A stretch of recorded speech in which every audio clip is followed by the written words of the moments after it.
Okay.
Ready? All right. We will call to order the standing committee meeting of the Housing and Human Welfare Committee. It is Monday, June the 21st. It's 6:42 p.m. We'll start with the roll call. Myself, Alderman Gay. And Alderwoman Tierney, Ward 1. Awesome. Can we get a motion to approve the agenda? I move. Oh, actually, my apologies. I'd like to make a motion to amend the agenda. Sure, I'll second the motion. Yes. And so I'd like to add to general discussion, updates on a pending resolution between myself and Alderman Arnett.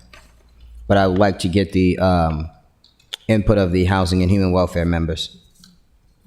So I'd just like to add that to the end of the agenda. Okay. Can I get a second on? Are we having the update from the Office of Law? No. No. Okay. So I'll second. All in favor? Aye. Oppose? None? Next item on the agenda is approval of the minutes. We're approving the Housing Human Welfare minutes from 4/19/21. You don't have to wait for that because you weren't here. I think Ellie chaired that one. I have to check. Oh, yes. So if, we can't vote on those until Brooks gets here, so we can do it at the end. Okay, so I'll do I make a motion to move the approval of amendments to the back of the agenda? Or should I just do so? For the minutes. I'm sorry, yeah, for the approval Yeah, amendment. we can do it at the end. Okay, but do I need a motion? Okay, no, awesome. Okay. Next item on the agenda is appointments and reappointments to committees, starting with AP 13019, the appointment of Patrick N. Sheridan to the Housing Authority of the City of Annapolis Board. I think we have some information from our boards and commissions. Hi, Hillary Raftovich, Boards and Commissions Coordinator. So Mr. Sheridan couldn't be here this evening, but I'm here to represent him. You met with him about 6 months back. He came before the board and met with you. 2 updates, though, is since that time, Mr. Sheridan has retired from his full-time job, so he has more availability to serve the city, and he has moved back to the city of Annapolis full-time. He is a resident of Ward 5 now. in Hunt Meadow. As you can see from his resume, he has extensive experience working in affordable housing as well as the nonprofit sector.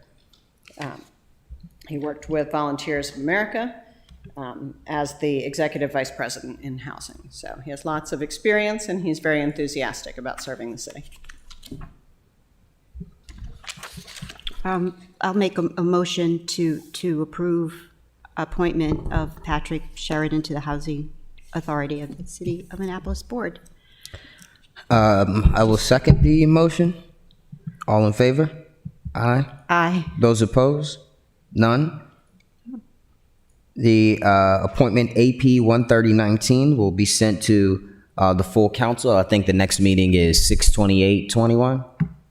Next Monday, I believe. Yep. Awesome. And so we look forward to that addition to the Housing Authority.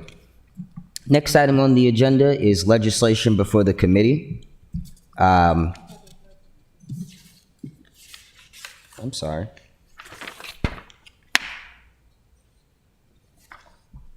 The other Three appointments? more. There are two reappointments.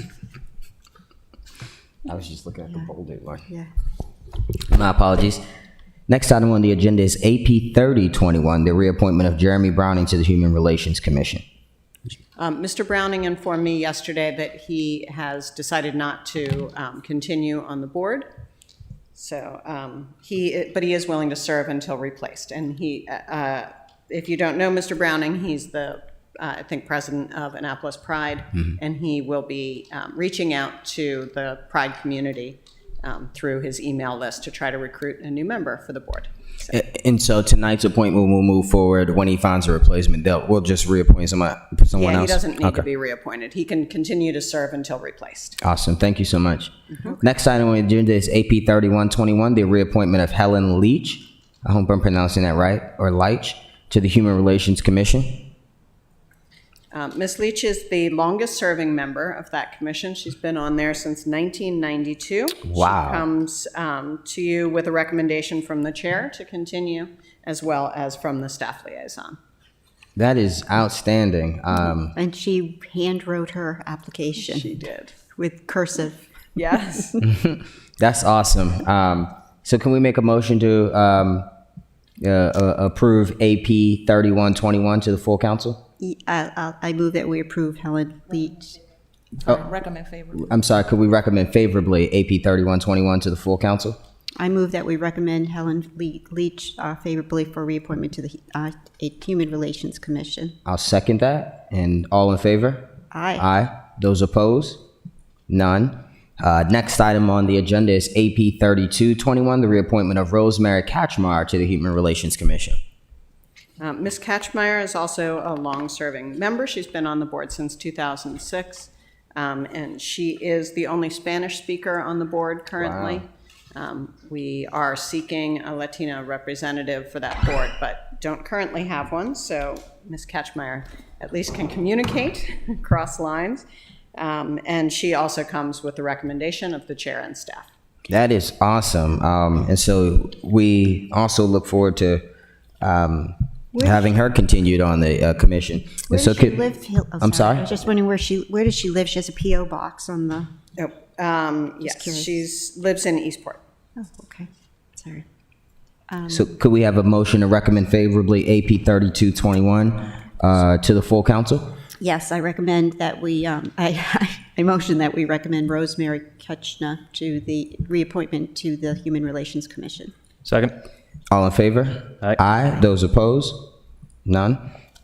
I remember when I got here, Hillary showed me a note when I was 18 years old. I was trying to get on the Human Relations Commission, and they had a sticky note on my application that said "too young." Is Mike Keller the longest serving? He is, I think, the longest-serving chair in the Was city, either him or Joe Simo. He's been on there forever. I think since it was founded, he's been the chair. Awesome. The next item on the agenda is legislation before the committee, and we'll start with 05020, moderately priced dwelling units. If the sponsor of that, Alderman Sharon DeMeyer, just wanted to share a few updates. Thank you, Mr. Chairman. This is a pretty basic. Could you? Oh.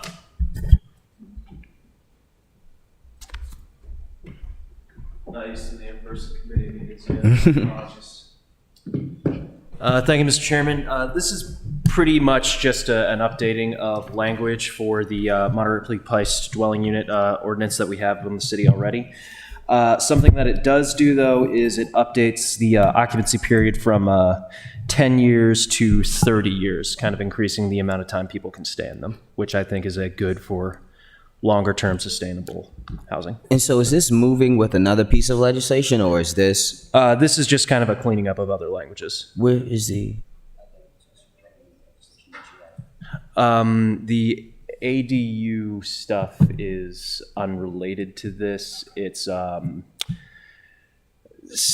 planning commission still hasn't gotten the ADU, stuff to the law office yet, and so that's probably going to be coming before the council in September. okay, waiting on the, Yeah. okay, awesome. But this is slightly different. It's a little smaller in scope since it only applies to our existing moderately priced dwelling units, but it updates a few inconsistencies.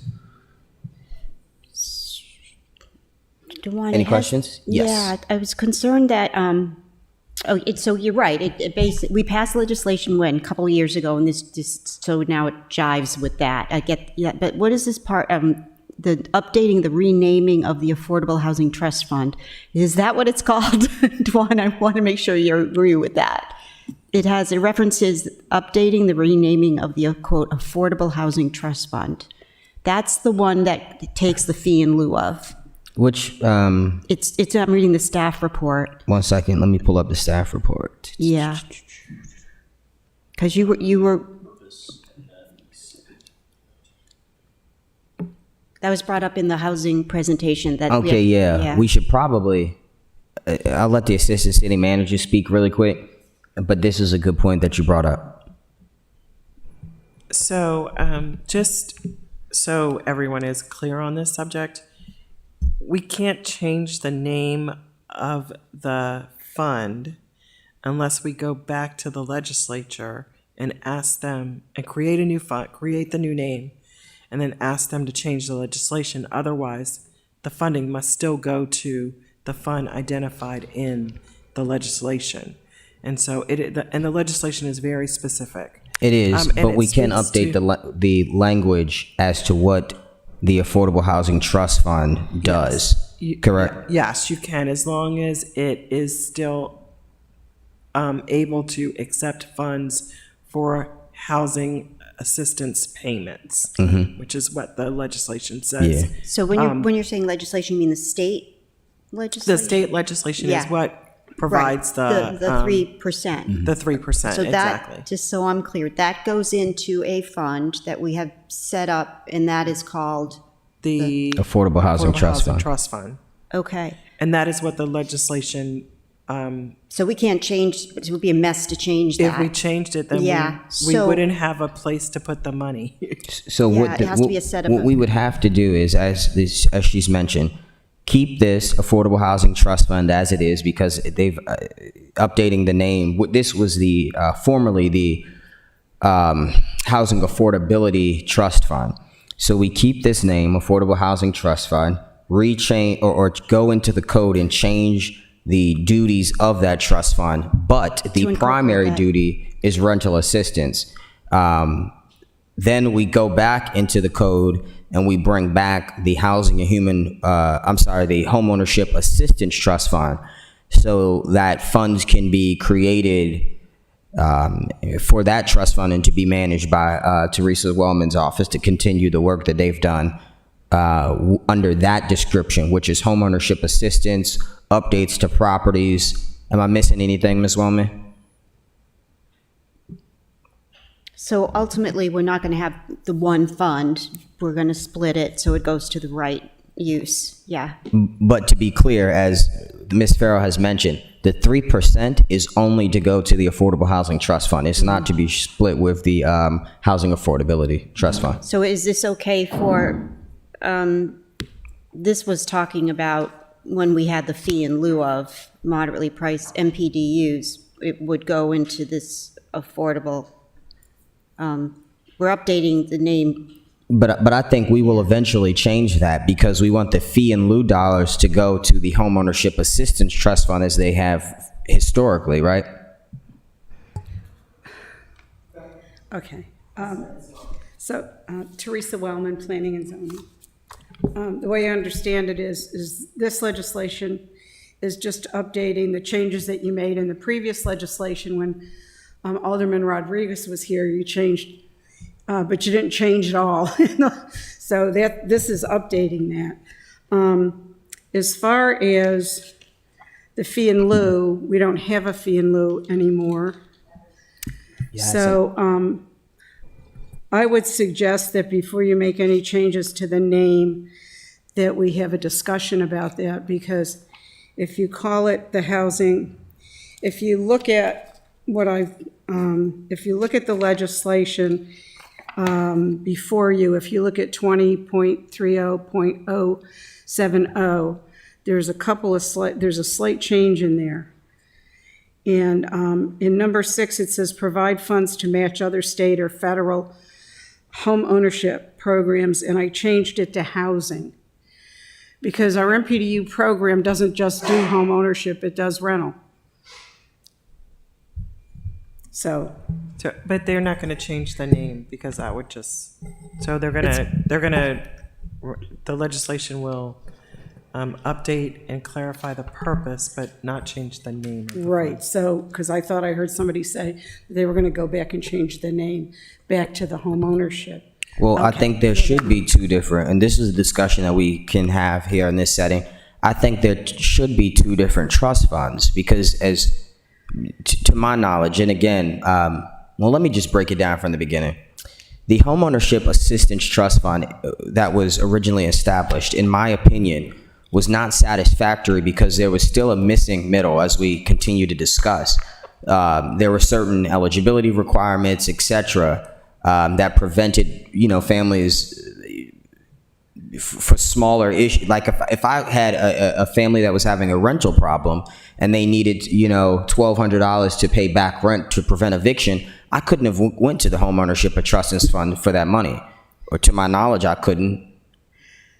No, because this trust fund was set up, if you think about what the MPDU program is for, is to become a homeowner. Yeah. Or to, also, that's why I'm changing it to housing, because rental's involved in here too. But no, you couldn't do what you wanted to do. There's other ways to get that money through other programs. And that's why I had the conversation with Delegate Henson, who was extremely helpful, and Delegate Jones and State Senator Alford to say, what can we do?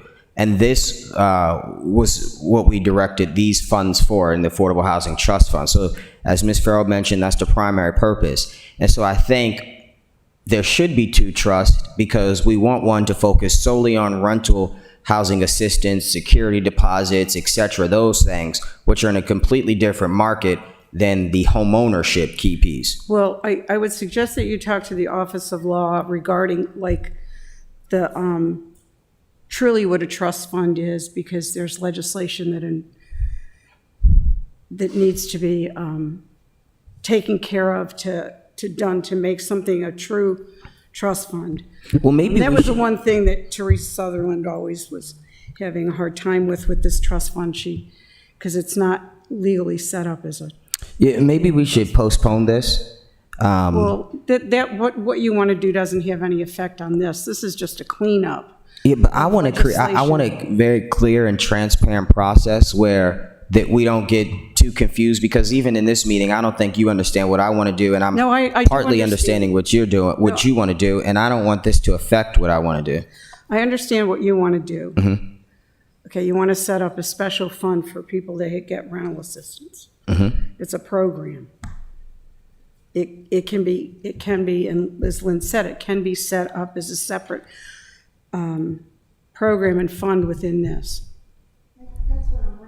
That's what I'm wondering. If we go to page 2 of the legislation, there's a whole menu of things here under. Yeah, and I'm on page 2. Yeah, but I don't want the dollars. To your point, it should just be housing or rental assistance, security deposits, or all of this construction of sale housing units, purchase or rehabilitation of rental housing, that shouldn't be in the Affordability Housing Trust Fund. That's homeownership assistance. And again, I think that's why the vision that we had and why there needs to be two separate trust funds. But the MPDU program addresses both homeownership and rental.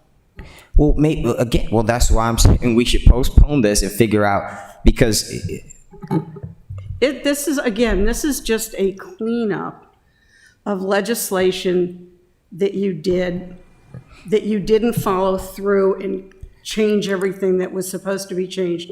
But so when the 3% comes in, correct, to the That would be- Affordable Housing Trust Fund, you could then theoretically take the money and say, okay, we're going to take this $63,000 and construct or purchase or rehabilitate rental housing for conversion to homeownership, because that's under things that you can do on number 4.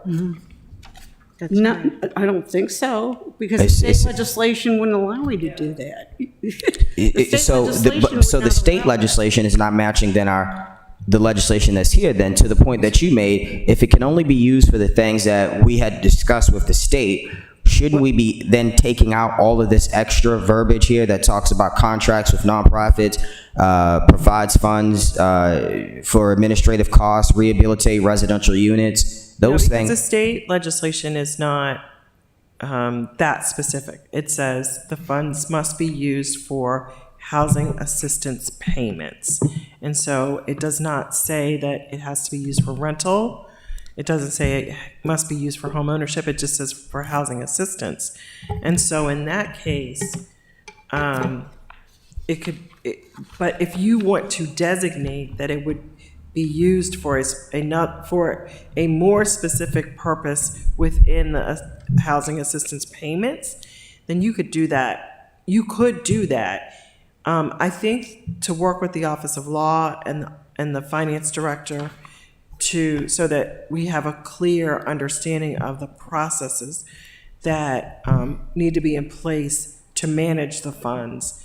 I think that's important, because what I believe is that we could have separate funds in the same account, just like we have an account number for each department, and then within that department you have a salary fund, you have a fund for salaries, you have a fund for supplies. So you could have, it could be in the same account. It would just be in two separate funds. And I get that. And to your point, the most important thing is that we meet with the Office of Law and the Finance Department. I don't want those dollars in the same account.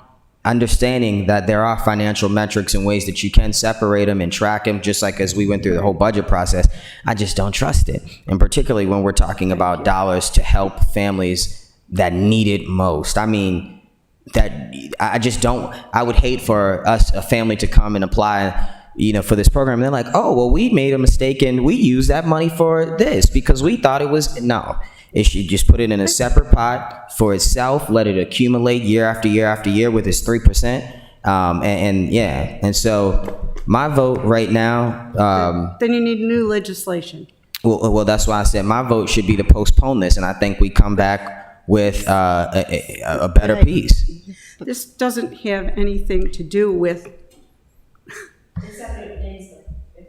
It does. But they already did that in the previous legislation, when they changed That's what he's everything. saying, that they need to clean it all up so it's all Yeah, consistent. so that's why I'm saying. So that's why he's saying. It just needs to be cleaned up. Yeah. Because the previous legislation renamed it, but you didn't follow through. But we can't clean it up if we send it to the full council, because then it'll just be passed, and then we'll have to go back in and clean it up. No, you clean up what you did the last time, and then you do new legislation to deal with your issue. Yeah, That would be new legislation. This sort of a step. This is yeah, cleaning up old legislation. Yeah. Is there a motion to move favorably to the full council? I think keeping in mind what the objective of this was and is, I don't think it isn't detrimental to your cause. It just sort of substantiates what we have right now. It establishes a coordinated baseline. How about that? Is there a mo- So when we did the state legislation, though, we had to have an existing fund right, Lynn? We had to say, we do have an existing fund. So they understand it as this Affordable Housing Trust Fund, and we can't, I'm just worried if we can do what you're doing, because we already told them we have an existing fund, and that's where it's going, somehow accounting-wise, to address Dwan's concerns. Well, the fund is here. The Affordable Housing Trust Fund, it says here, in 2039-070. Yeah, it exists, right. So this is what the state knows, right? Yes, and I don't have the state legislation in front of me. If you want to give me a second, I can. Yeah, I think Run it to my was office just and sent get out it. an email But I know the recently. requirement is that it had to go to an existing fund that was It did. set up. They Yeah. couldn't, right, they couldn't Right. identify a specific fund Yeah, if the and fund we're didn't fortunate to have exist. one, otherwise we Right. probably wouldn't have gotten the money, so. But Yeah, that's I don't- not the case though, Ellie, because when it would have been actually in February, it would have still been titled the Homeownership Assistance Trust Fund. It wasn't. But in the city code, it was called the Affordable Housing Trust Fund. Affordable Housing Yeah. Trust Fund. Yeah. Oh, okay. You changed Yeah. it Oh, yeah, again. yeah, that was You the fir- yeah, changed it, from last year, yeah, excuse yeah, me, back when. All this is doing is following through with the rest of the legislation and cleaning. So, is there anybody who's going to make a motion to move it favorably? So moved. Yeah, I second. All in favor? Aye. Opposed? No. It's moving. You're Okay. worried about it. Was your vote no? Yes. I think it will probably involve separate legislation. Well, then that's her recommendation is that we just come back and you put put new legislation together. And so we'll obviously be talking a lot, Teresa, over the next couple of weeks between the task force and this. And so we'll get some dates then. Awesome. All right. Thank you so much. I think we may need. Oh no, that's a different piece of legislation. Next item on the agenda is 0421 medical cannabis dispensaries.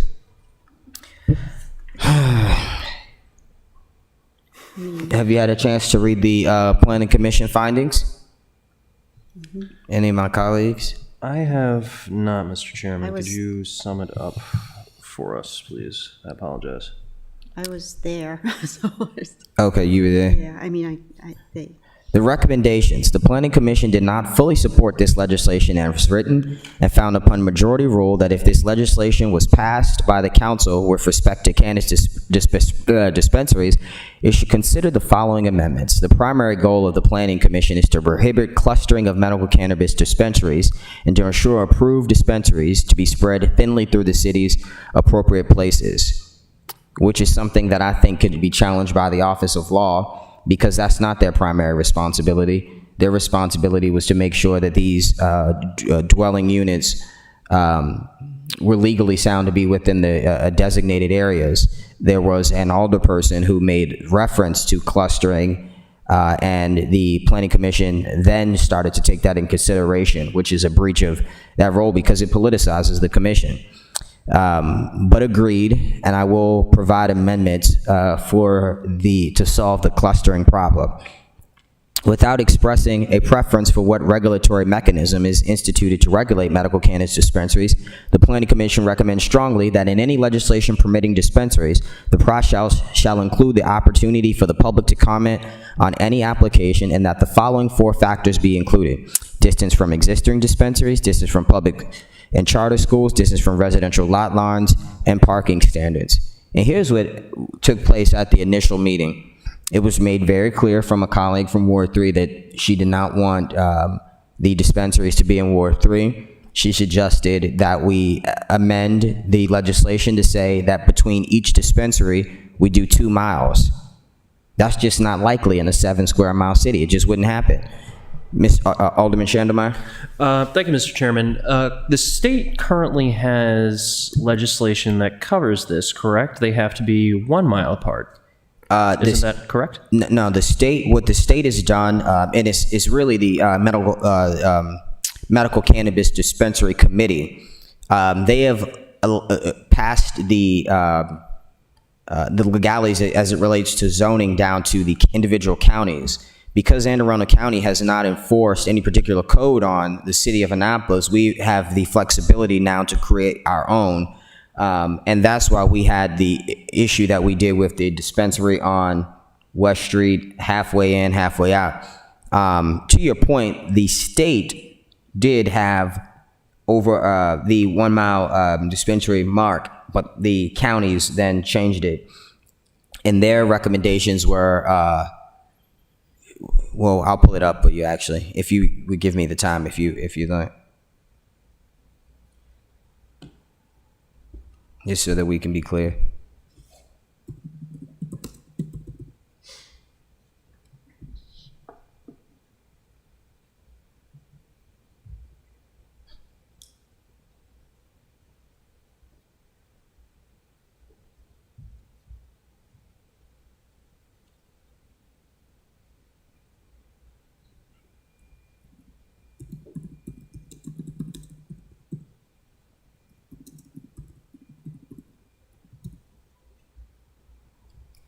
Maryland Medical Cannabis Commission. I've had a chance to connect with some of their staff too, in regards to this.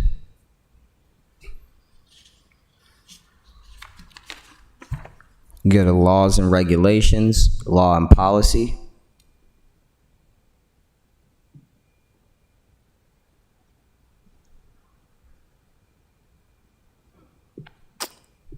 And we want to there's over 60 codes to this.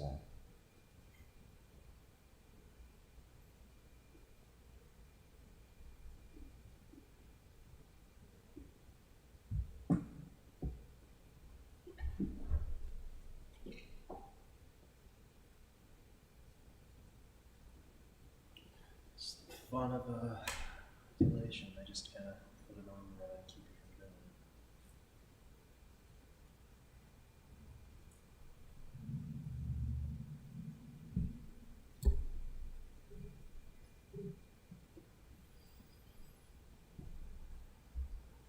We need an attorney here with us.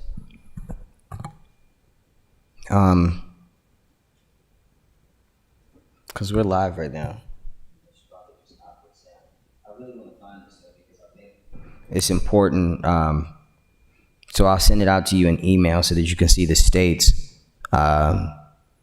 qualifications for that. I'm doing that right now.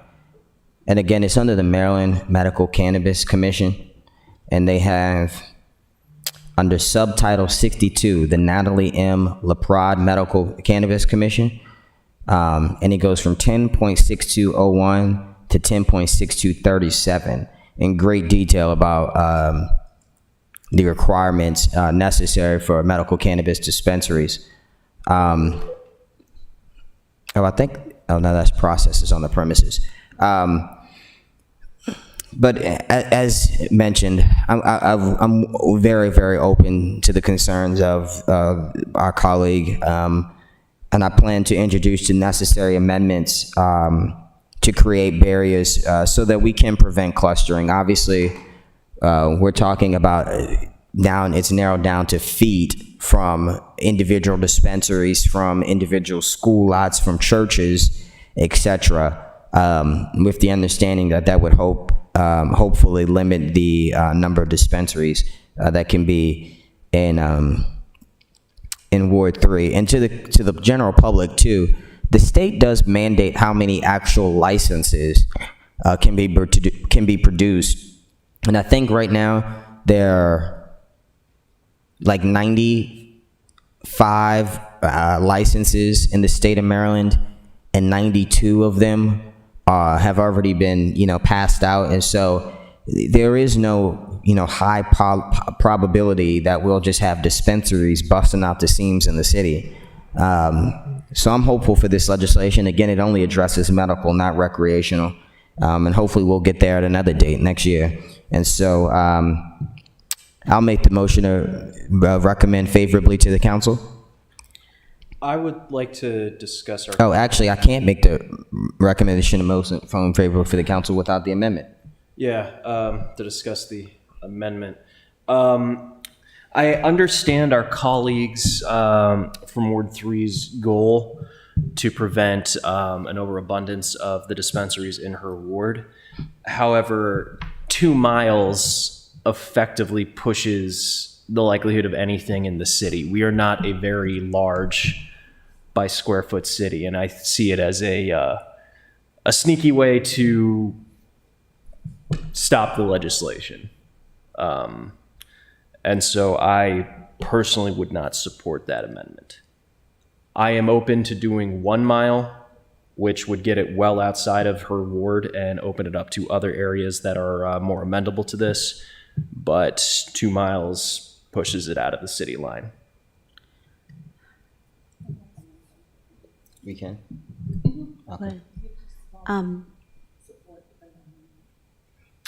I need to explain my vote. I'm going to abstain due to, I feel that my vote will be biased because of being in the recovery family.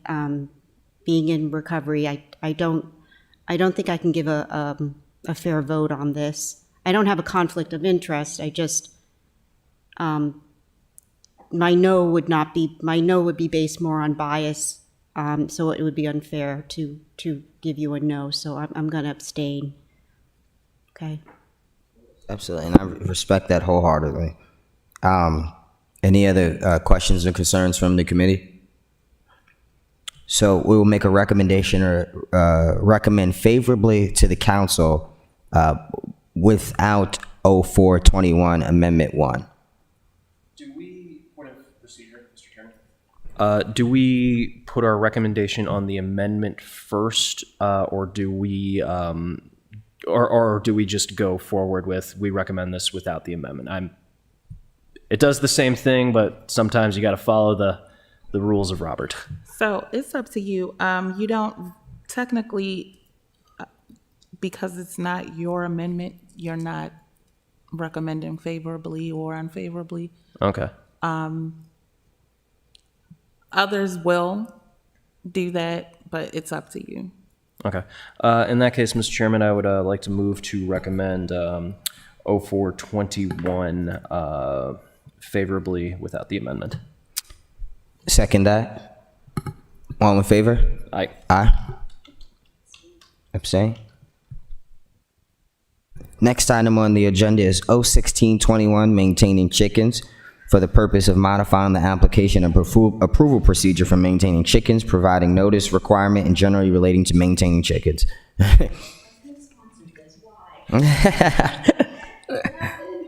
What's the current? Yeah, the reason for this legislation is, and Sheila should understand this. Okay, the reason for this legislation is that it's clear in the edits here that we gave the authority to the residents, and that was not, I don't want to say not legal, but kind of not legal. So this basically said that, yes, the residents can have their say, which is the most important thing. So we crossed out that all people keeping chickens shall receive approval from all abutting owners of their intent to keep chickens using the Department of Planning and Zoning registry. Prior to keeping any chickens, that form shall be submitted to Planning and Zoning. And so it gave that authority to the residents, to approve, which is, we don't do that, unfortunately. So this basically changes the process that you provide a notice of intent to have the chickens to all your neighbors. And then you complete the registry and proof of and all this other stuff.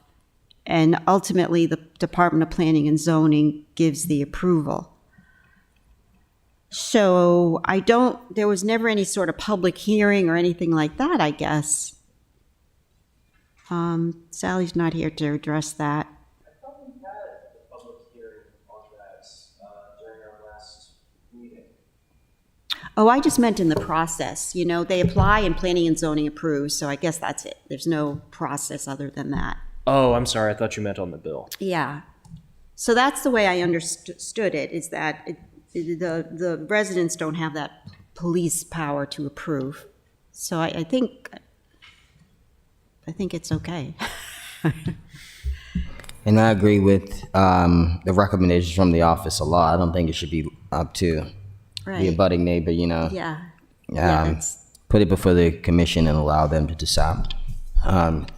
Any other recommendations or conversation as it relates to 01621? no, I motion that we recommend it favorably. I'll second. All in favor? Aye. Aye. Aye. Opposed?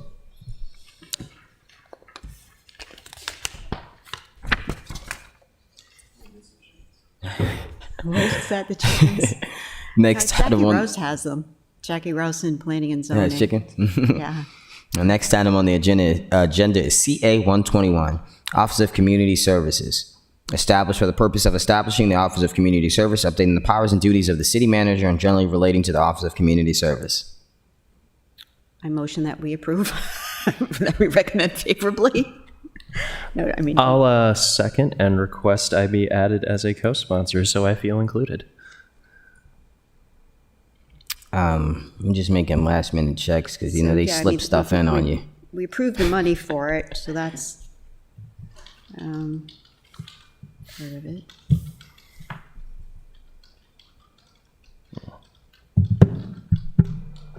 Okay. I'm looking at the fiscal, which we've already approved. And so has the motion been made?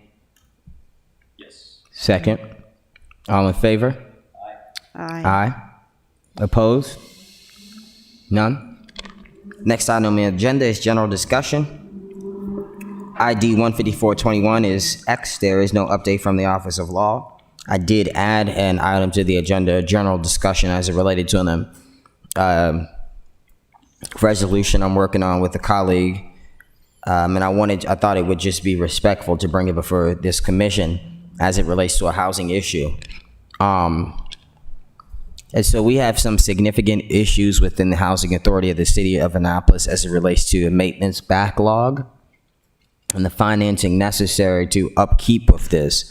And it's contributed to some of the lawsuits that we have in mold and et cetera. I don't want to dive too deep into it without a city attorney present. But it needs to be fixed, and we're putting together a resolution to provide those necessary fundings.